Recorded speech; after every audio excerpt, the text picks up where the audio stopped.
Now, the Marikana massacre took place 7 years ago today, and throughout the day we'll be reflecting on a number of issues around the massacre itself, and for just a moment we want to reflect on the media coverage around that event.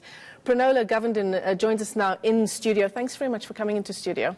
Tell us about your research into various issues, and including the media coverage around Marikana. Yes, thank you for having me, Michelle. So my PhD research looked at print media transformation in the first 20 years of democracy. So I chose 3 issues that have framed post-apartheid South Africa: socio-economics issues, labor issues and protests, and thirdly, the representation of black government versus the white economic elite. And what became very clear to me, looking at the research that's been done by other academics and other scholars before me, the way in which the media covered Marikana needs to be located in the systemic issue of how labor is actually represented, and the fact that what Marikana represents is organized labor power, which is essentially an enemy to capitalism. Yeah, so what did you find in that research? I mean, so firstly, if we have to look at Marikana, I think our mainstream print media in South Africa basically followed a packed journalism trend where the Sowetan Times, BBC, Reuters and the Star all claimed that the police were acting in self-defense and, you know, they were under threat from the mine workers, and that was the official line. But one of the Star journalists actually came out and said that they had not witnessed what actually took place. All the media houses were basically reporting what the other was doing.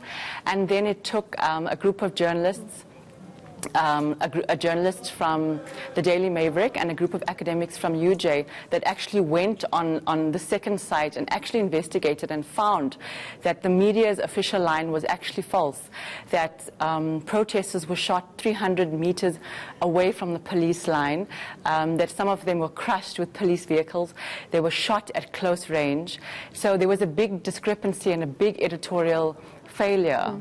And a big injustice done to our miners. Yeah, I mean, it must be so difficult to be on the scene of an event in a very charged environment and to try and tell that story and do justice to both sides. That's what we try to do in any story. How did any of the journalists who you spoke to, who were involved in that initial coverage, saying that police had acted in self-defense, if you spoke to them, how did they explain that kind of thing? Well, I actually didn't speak to them. I researched into what other academics had said. What became very clear to me is that the larger issue here is neoliberalism. We have to look at the political economy of the media in South Africa.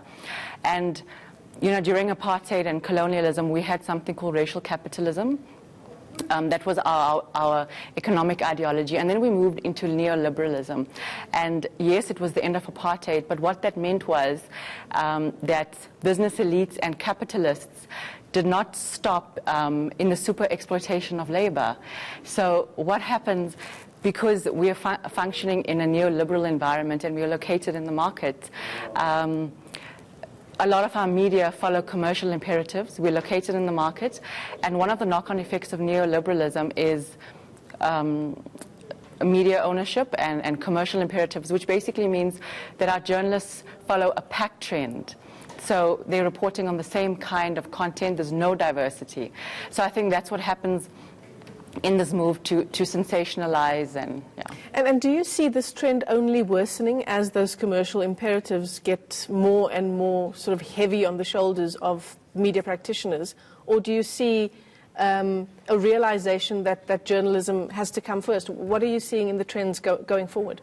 Well, I think one of the positives in the media coverage of Marikana is when journalists had learned that there was a big injustice done to the miners and that their stories were not told. Actually, a very interesting piece of research to look at is Professor Jane Duncan from the University of Johannesburg. She actually looked at the coverage leading up to Marikana and after Marikana, and she found that the sources that were actually used, the voices that dominated, were business.